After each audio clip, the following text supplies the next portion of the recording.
Hello, everyone. It's Richard back. Is my sound? Yeah, my sound's up. I have a mic now. I think I'm a little bit quieter with this mic compared to my laptop mic, but it does sound better. And I do speak pretty loudly normally, so hopefully you can hear me clearly. If there's a problem with the sound, just let me know, and I'll see if I can fix it. But what I wanted to show you first was what I was doing with data. Um, where's my... Give me my thing. I want to show you the sheet. Uh, why can't I see my sheets? I have a bunch of sheets.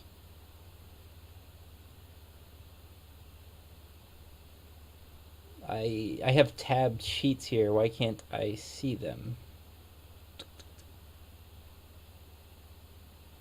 Uh,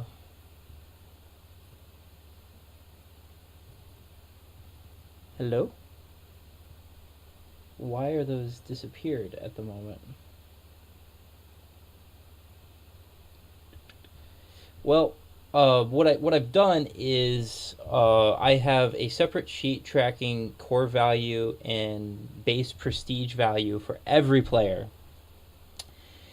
and I set up. Bricata had given me a unit list with unit values, and then I had transposed that into a sheet so it extends for hundreds of rows, probably hundreds of rows in the x-axis direction, and I had values there. For me in Deducter, I changed those values manually to reflect the value of the units with his mod. And then I would count the number of units that we bought, which included transportation units, and then I would take a sum product of that to find, for every scenario, what was the total core value. And it was very easy to look at old videos and capture how much prestige did you have after you hit the start turn button on turn one. And then you add that up together, and that is the total value of a player's core. And I did that through Minsk for Idleclease, me, and Deducter, and I'm up to Iban email with Bricata. And once I grabbed that, then I transported that to a new data sheet, and then I calculated the growth rate of prestige for every player for every scenario that I have. And then I created a pivot table. Here I have a pivot table here. Can I see this? I really wish I could see my tabs. I don't know why I can't see my tabs. But anyway, I created a pivot table that's based on the master data. The rows 1 through 4 indicate players, and so as you can see here, 1 represents Richard, 2 Bricata, 3 Idleclease, 4 Deductor. And the number here, the scenario number, is the first scenario of the grand campaign, and of course you don't have a growth rate for the first scenario, so that's why there's a divide by 0 there. And then I calculated the growth rate going forward, so 2 is Danzig Corridor, and it goes, I managed to filter this down to just 1939. So you see all the way up through Narvik, the growth rate. And then this is like an average growth rate for the player for 1939. And this is the average for all of the players through the 1939 campaign. So what this is saying is that for everybody all together in 1939, we averaged 15% growth rate. And then these numbers are, at Narvik, we averaged a 6.3% growth rate collectively. And then I have all that data, which is very interesting in and of itself. And then I decided to plot a line chart of it. Ignore these labels. I haven't figured out how to fix that. But this one is me. I'm the blue. I think I'm this guy, which is tracking the growth rate of prestige over time. 2 is Bricata, and 3 is Idleclease, and 4 is Deductor. And just as a preliminary analysis, I noticed something quite striking. Despite the fact that Deductor and I are playing on a totally different difficulty setting than Idleclease and Bricata, and despite the fact all 4 of us play these scenarios completely differently, look at the narrow band of the growth rate It seems that after that initial surge from Bracada and Idocles, the growth rate of Prestige is in a very tight band of 0 to 20%, or about maybe that's like 2% to 20%. I was not expecting that. I thought that you can see that Deductor and I have a much smaller growth rate, which is totally what I was expecting. What I wasn't expecting was that the growth rate was converging. It seems like it just kind of, there's peaks, there's a lot of noise, but it's converging down to this that looks like it's about 7 to 8%. Uh, I'm not sure what's going to happen when I do 1940. I haven't finished setting up Bracada's data yet, but that is really interesting to me. I would like to make another chart of this with 1940 data to see what's happening. Like I could, for instance, I'm not going to mess with the pivot table here, but I could easily add 1940 to it. But I found it very interesting that there's such a tight band on the growth rate, and it's despite the difficulty setting and despite the skill level and despite the core composition and despite how we play. So that could just be brilliant game design from the developers, that they somehow managed to create the game so that there was a narrow band of growth rate and prestige. And if they did purposely, make Panzer Corps work that way, kudos to them. That sounds impossible to me, but you look at how tight this is. So it's very impressive. So I don't know if it's a weird coincidence. I would like to add a couple more players at least. If you have anybody that has detailed tracking of expenditure on scenarios, I would love to add them to the data set. But for 4 players, it is extremely strange to me that it's this tight. And the key insight here was Bracada suggested that we calculate core value and add that to the prestige total because that is an investment. And I think it really shows, it almost normalizes all the differences between the players despite the different difficulty settings. If I go up to this chart, so the growth rate at Danzig for both Bracada and Idocles was exactly the same. And then Deductor and I were way below them. And then it gets a little tighter. You can see that the band here at Lodz is 12.3% to 27.2%. And then at Piatek, I did way better than everybody else. I had huge growth rate. But you could see that the variability is dropping. By the time we get to scenario 6, which is Modlin, our growth rate is between 3.8% and 10.4%. And then at Warsaw, it's a little bit bigger. And then this would be Spoils of War, it was between 15.7 and 25.3. It's a pretty tight band. The scenario that had the highest average growth rate was Danzig Corridor, which is really Poznan, but that's only because they started with so much more prestige they could actually buy units for their core. But I'm just looking at the growth rate. It seems like we struggled at, this would be Kampanaska Forest. We only had an average of 7% growth. And then scenario 10 would be after Narvik, our growth rate was 6%. And I wonder, I'm not really sure why that is, because Narvik is not Narvik, Oslo. I'm not sure why our growth rate was so bad. So that's really interesting. And then Lillehammer was barely better. You would imagine since we're buying a bunch of units that would be added to our core value, but it seems like for some reason at the end of 39 our growth rate really spun out near zero. Not near zero, but it was much lower than earlier scenarios. One of my theories, at least with Bracada and Idocles, is that they are investing in overstrength, but I don't buy that all the way because my growth rate is lower than theirs. In fact, I have the lowest growth rate in prestige, but I also bought a lot of units in this frame. Or no, I didn't buy a lot of units. I'm not sure why my growth rate's so bad. So I didn't do any elite replacements, so it's really bizarre. So I wanted to show that. And the other thing I wanted to do was uh, I wanted to play a song before I started Operation Barbarossa that kind of captures my feeling about the whole thing. And I don't tend to be a big pro-war guy. I think, as an American, I've watched my country just get involved in endless stupid conflicts for pretty much it's just for oil, or it's for political clout in a region. And if you look at American history post World War II, I don't think we've really even fought in a war that was worth fighting in.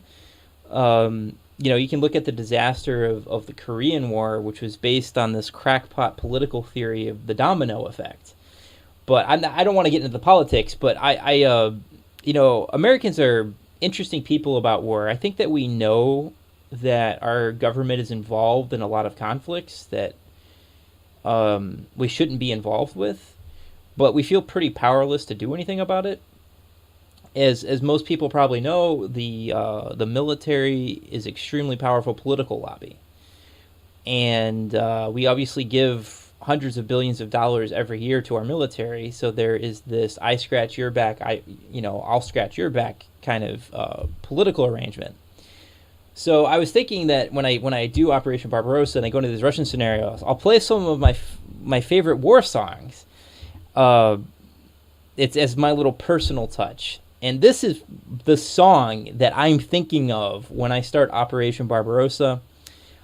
If you can't hear the lyrics, please look them up, because they're really good lyrics, and it captures my feeling about war very well. So I'll just play it here for you. Here, let me start it from the beginning.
So that was War Pigs by Black Sabbath, and the singer was Ozzy Osbourne. So I recommend you check out the lyrics if you couldn't hear them. Anyway, that's what I feel like when I'm starting this. It's Operation Barbarossa. I think for the Germans, it was a turning point. I mean, they were already as a people at rock bottom a lot of ways at this point. But then they really hit a low point. I mean, Operation Barbarossa is the beginning of the mass slaughter. I mean, it started on day one, and the war pigs just followed through and allowed these slaughtering of villages. So, it's just a sober reminder when I play this game that this is based on real stuff, and a lot of people really died and got slaughtered and tortured, and their belongings were confiscated. But enough of that. I will talk about the strategic. I haven't read this yet, so I should read this. June 22nd, 1941. With the start of Operation Barbarossa, armies that stretch from the Baltic Sea to the Black Sea are on march against the Bolshevik. We have taken every measure possible to ensure complete secrecy for our invasion, so you should expect the first enemy units you encounter to be totally unprepared and easily swept aside. This shock will not last indefinitely, so make the most of it while it lasts. Your first mission, before you even think about going after your marked objectives, is to disable the Red Air Force. At least a dozen airfields have been spotted in this region alone, and each of them is undoubtedly home to a squadron or more of enemy aircraft. While you will encounter absolutely no initial enemy aircraft, you can be assured that should these airfields remain in Soviet hands for too long, they will fill the skies with their aircraft. To that end, you should capture as many airfields as you can, as quickly as you can. Any airfield that is captured before the Soviets go on alert will be one less airfield that can launch their fighters and bombers.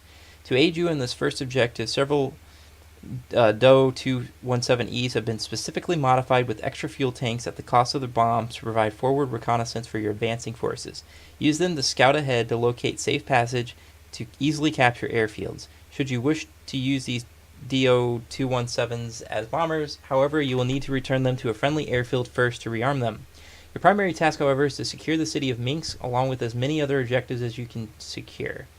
If necessary, you have permission to completely bypass the fortified objective at Brest-Litovsk. However, it is absolutely imperative that Minsk falls quickly or a whole timetable will be thrown into chaos. Good luck, Herr General. Germany and the whole world is watching you. So there's that. So if we look at the strategic map, if I look at if I was a blind player, I see a lot of info. Like, I can see that this is empty. I can see that this is empty. You could intuitively get this idea that you could send paratroopers back here and grab these hexes. You don't know that these are empty, but you could, of course, send these level bombers to go find out. I won't bother doing that because I know they're empty, but if I was to do it properly, yes, I would send the level bombers back here and confirm that those are empty hexes. So my paratroopers would have somewhere safe to fly. And I know it's safe to fly them because there is no enemy air force for several turns. So I am going to do something like that. But I just wanted to point out that a blind player could definitely think of it based on the briefing and based on the info here. So one of my plans is I'm dropping paratrooper here. He's going to scooch up and grab he's going to grab all the way up to here and help assault this location. And then he's going to turn to Brest. I'm going to drop another paratrooper here.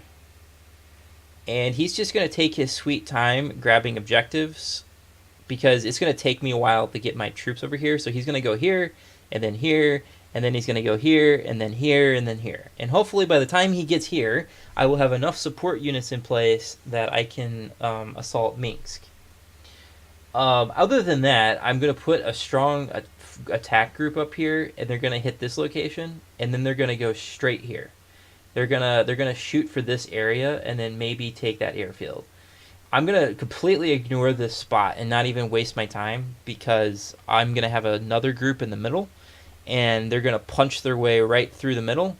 Yeah, I'm just going to have them... I'm probably just going to have them... Let's see. I'll have a group here that bullies its way into this region. And then I'll have another group here assaulting these fortification spots in front of Brest. and I'll have another group that's going to try to bait out some counterattacks from the enemy. And anybody else that I have left is going to funnel their way all the way here. So probably I need to rush here, grab this, and then immediately rush south, and then go here. That's going to take a while. You know, maybe by turn 10 I'll actually be in Minsk range. We'll see. And then I'm going to have a pretty powerful force right around Brest. They'll probably help seize these 3 objectives. And then I'm going to try to deal with these powerful units. So when a KV and a T-34 show up, I want to do a stats comparison. So let me get that ready. I need to look up on Panzer Wikipedia what those stats were, just so you guys get a sense for how much trouble I'm in. Let me look that up. T-34. Alright, so I need to deploy. I'm going to be deploying a bunch of scouting units. If you can't tell, I believe in scouts. This guy I will put here. And I want him definitely in the south, and the other guy can easily go here. Okay, so I have the stats ready to go when we run into a T-34. I'll bring a couple fighters. I don't think I need that many fighters. I would rather have more ground troops. Who doesn't have a hero? This guy. You're coming with me. Here. This guy will... I actually will probably want them north, just because all the airfields left in the end will be in the north. I will definitely be bringing an 88 gun. That is that is the easiest decision you can possibly make. I will bring one north, and I will bring one south. Is this my defense plus 3? Yeah, I'm going to bring my defense plus 3 south. He'll just have to wait in the back for now. I need to bring Rudel. I think I will bring a tactical bomber south. I will keep him flexible. I don't know where I'll need my tactical bomber. And I need Rudel. I can spy with Rudel, so I should definitely do that. I don't have my sound and music. There we go. I think I'll bring a level bomber. There's Rudel. And I want you in the south. Do I want a level bomber north or south? I want a... which one? Oh yeah, I have to deploy my badass level bomber. Do I want him north? I think I want my level bomber down here. Might help me drain the ammo of some units. I am bringing all of my artillery. I want this guy down here because I know there's infantry up here. I definitely want a Stug. And I will bring a Stug up... Do I want a Stug up north? Yeah. There's no way I don't want a Stug up north. He will hang back. I will bring my range plus 1 piece with me.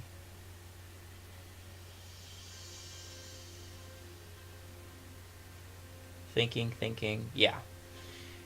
Definitely bring one of those. I need to bring I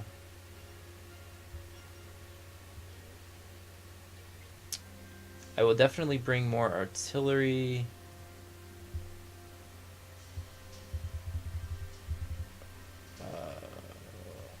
3 pieces. Do I need to bring more?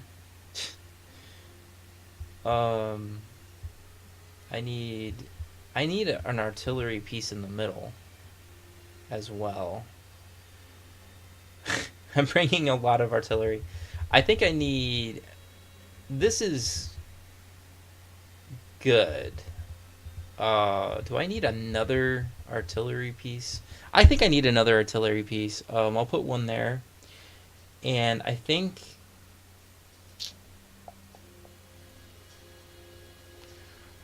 I'm salivating over this, but it actually has worse stats. No, that can't be right. It only has 4 shots. That's really interesting, but look at that soft attack and the hard attack and the range. I think I'm gonna get one. As expensive as it is, I think I'm gonna get one, and I'm gonna park this thing down here. My Stug may at some point. I think my Stug is gonna go up the middle, and then I want more artillery. Oh, that's it for my artillery. So I'll end up having like 3 artillery pieces, concentrating on Brest.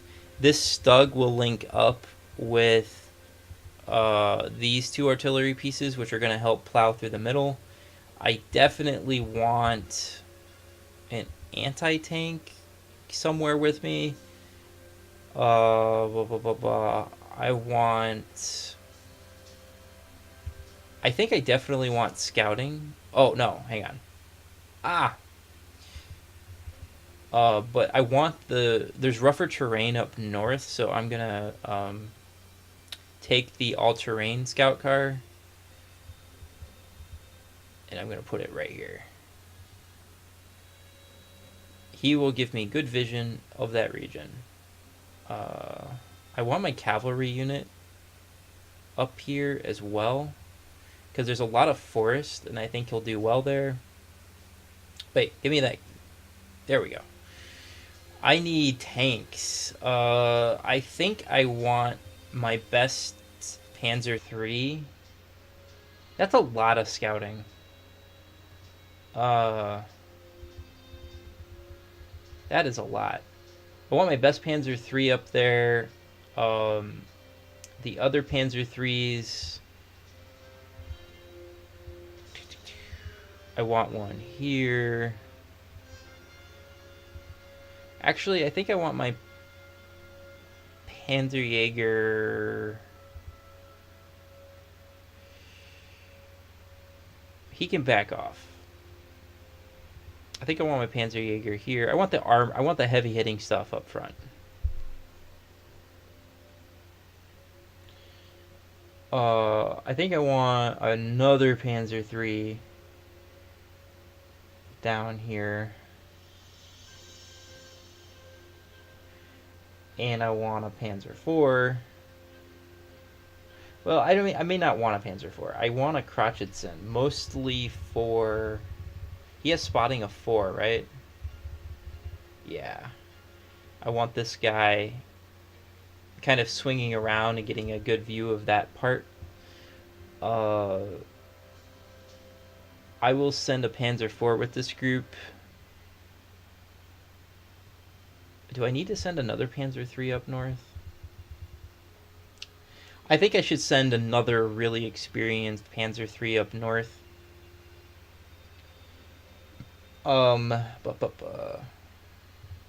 Infantry.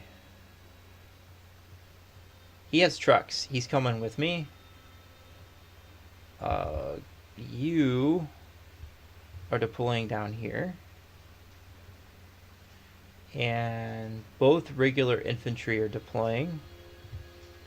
They're going to basically be watching the front of Brest for me. This guy needs experience, so he can probably. How many infantry do I have up north? 2. I think he can go with this group. My mountain units...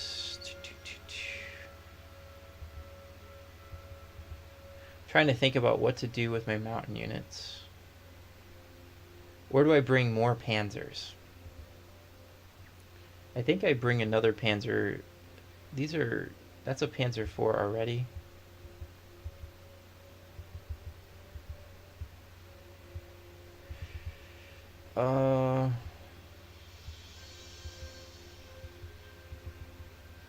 Do I want more stuff up front?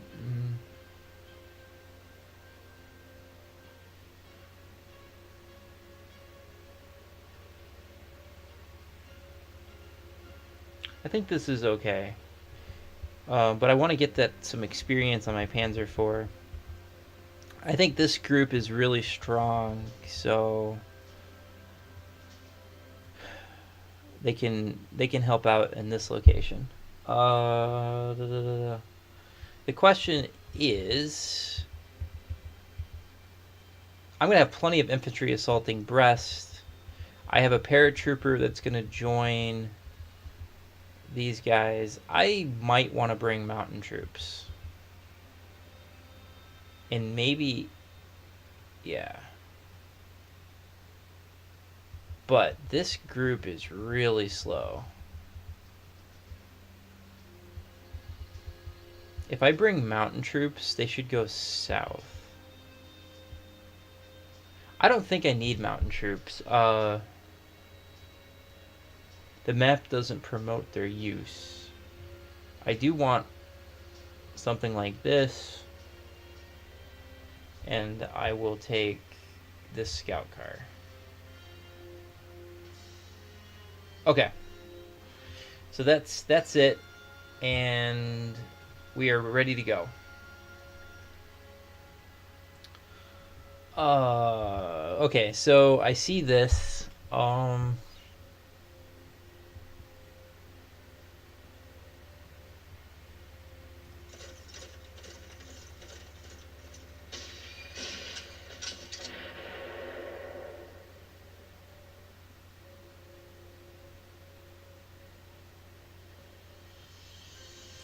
Well, that's interesting. I stupidly didn't hit that with artillery first. Ah, here we go. You are gonna kill this.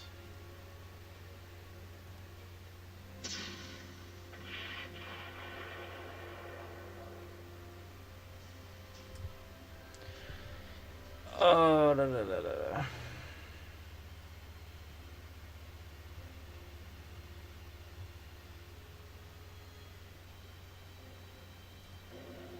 I just want to get maximum vision.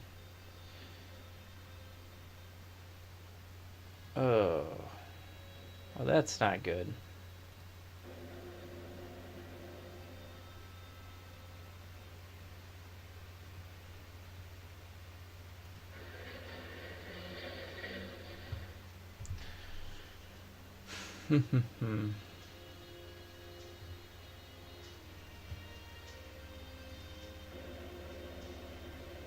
Well, if I can find a plane to touch him.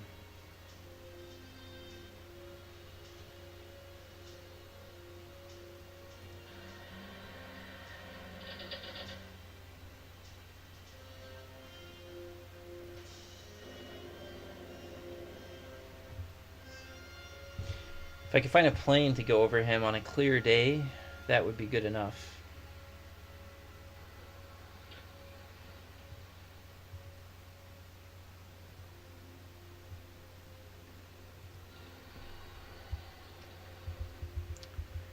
Oh, right. I can see 1, 2, 3, 4. Well, I know that is an empty hex, actually.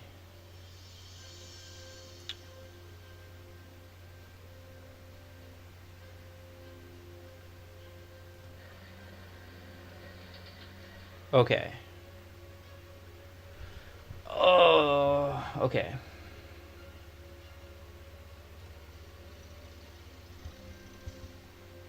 And I spied that.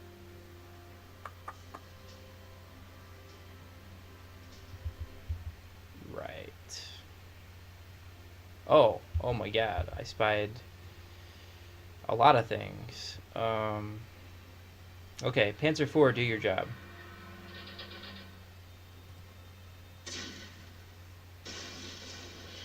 That is definitely not doing your job.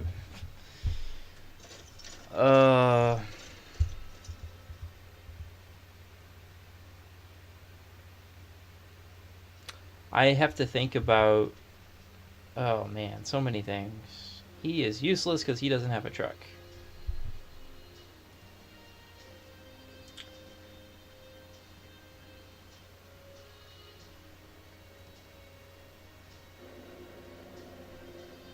I want to block that infantry.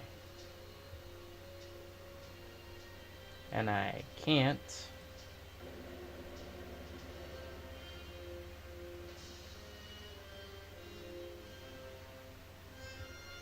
Oh, I can. Okay.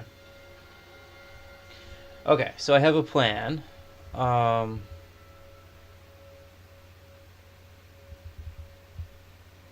can block this from getting reinforced.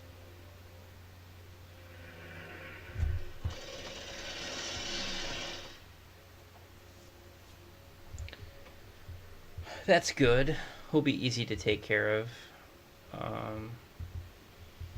Can't do anything about these two. This guy's in trouble.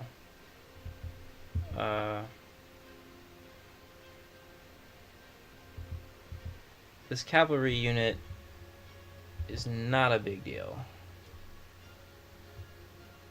He is not entrenched. I'm worried that if I hit him, that I won't be able to stop him from reinforcing. So I'm going to do this.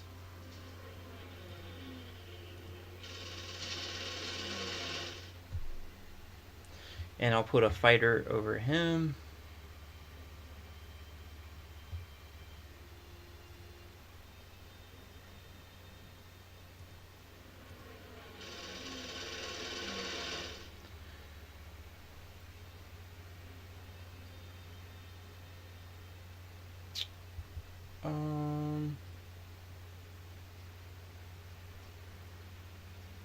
I think I'd just rather attack the infantry.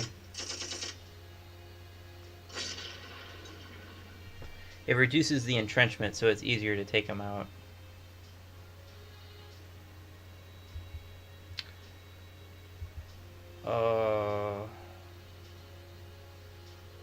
Oh.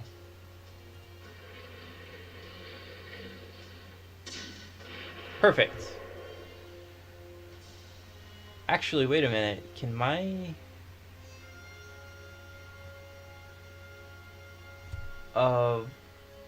I can technically block that. Interesting.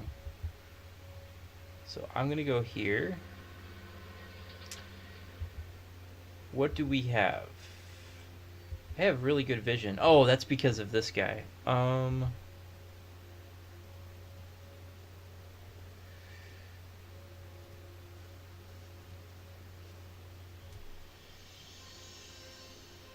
So he has range of 4. This is so awesome.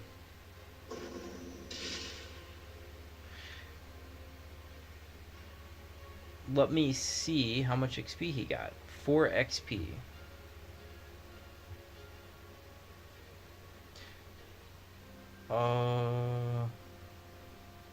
Maybe I should just kill this guy.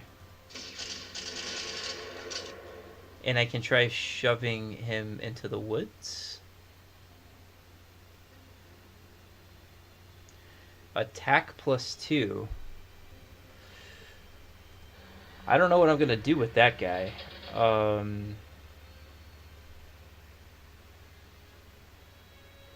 about I hit you with artillery? He's range... Okay. Let's hit you with artillery again. Good hit.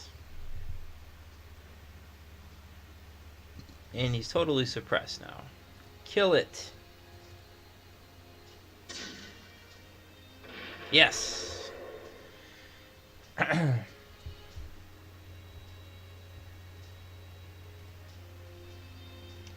Let's see if I can gain any more vision.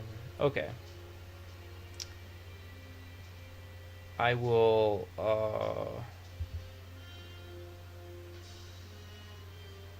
what will I do? Oh, I need to take care of this guy.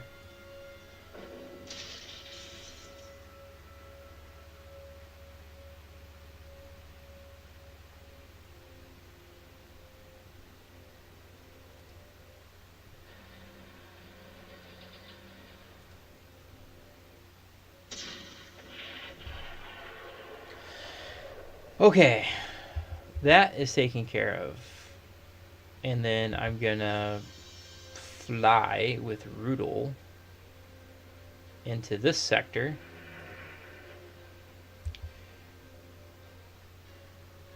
He can see 1, 2, 3. Okay, I'm totally out of vision range, except that guy's in view, but the KV is way too far away. And I can move artillery up.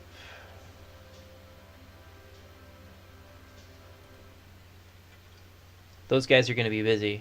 Oh,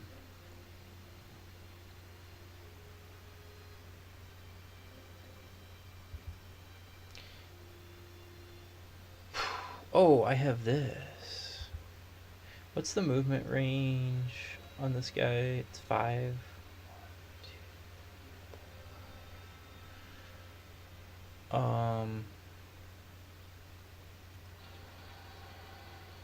He can see that though. Oh my god, there's a KV. Oh, this is perfect. This is perfect. Let me look up the stats of the KV. All right. So in the original game, the KV had a 7 soft attack. He made it slightly weaker here. In the original game, it had 11 hard attack. And now it has 10. Spotting's 2. 6 move. Initiative. Where's the initiative? Okay. He has the initiative as 4, and in the base game it was 7. So one thing to note is he did lower the initiative of T-34s by 2, just to make them easier to deal with. The ground defense is 14. In the original game it was 13. The air defense is 1 lower, and it still has the same close defense. And where's the ammo? And it only has 5 ammo, so he cut the ammo in half. And fuel is more than cut in half. Okay, so actually it's not that bad. It has higher soft attack, but it has lower hard attack by 1. That's unexpected. I thought the hard attack would be higher. Huh. Oh, hang on. I have the wrong T-34. T-34/40. This is the easiest variant of the T-34.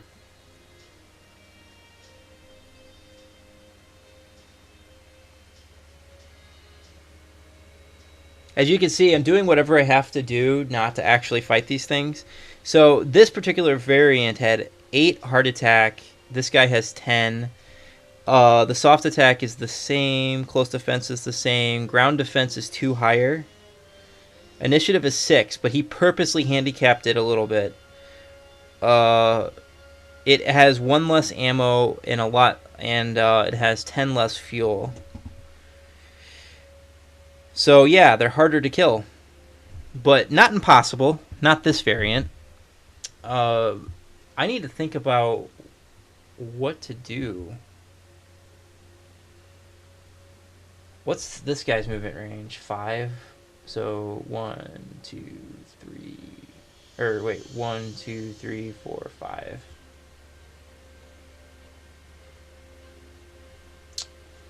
Can I kill that with this guy? Let's find out.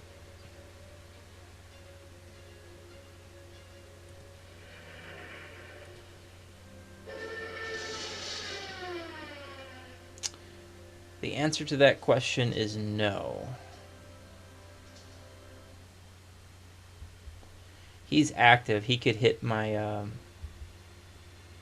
Ugh.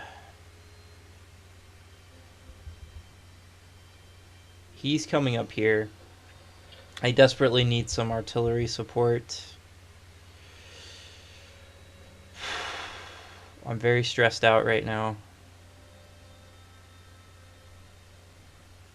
Yeah, he's gonna go up north to help with the air stuff.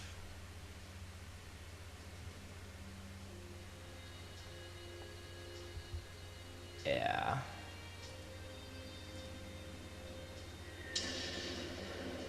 I could send my, if I had killed the, actually no, there's nothing I could do. Yikes. Okay, this guy is going to go on an adventure. And he could probably take a sneak peek at what's down here. Yep, more infantry.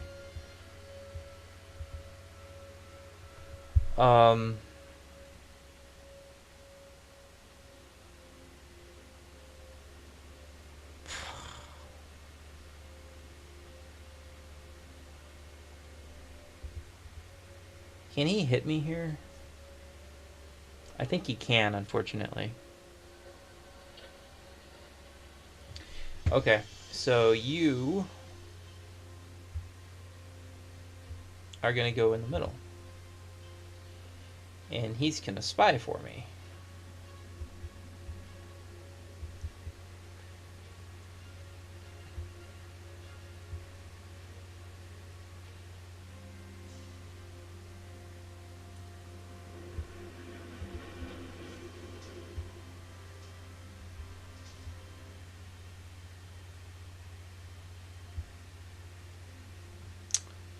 Yeah, so that T-3440 is definitely buffed.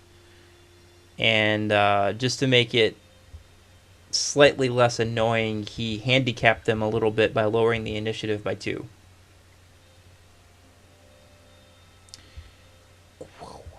So, there's that. I know there's bridge engineers here. There's basically no way I'm not capturing that airfield. Okay.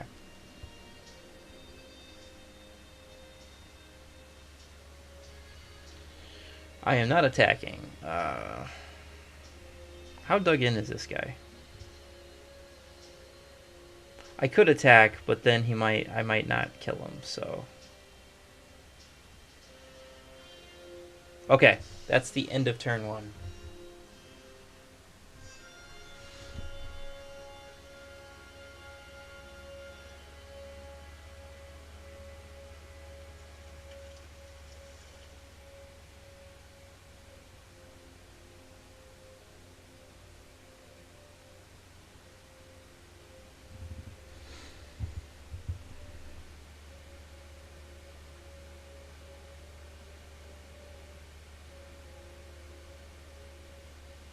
Okay, I'm going to call it the night because I'm tired and I worked really hard all day on doing that data stuff.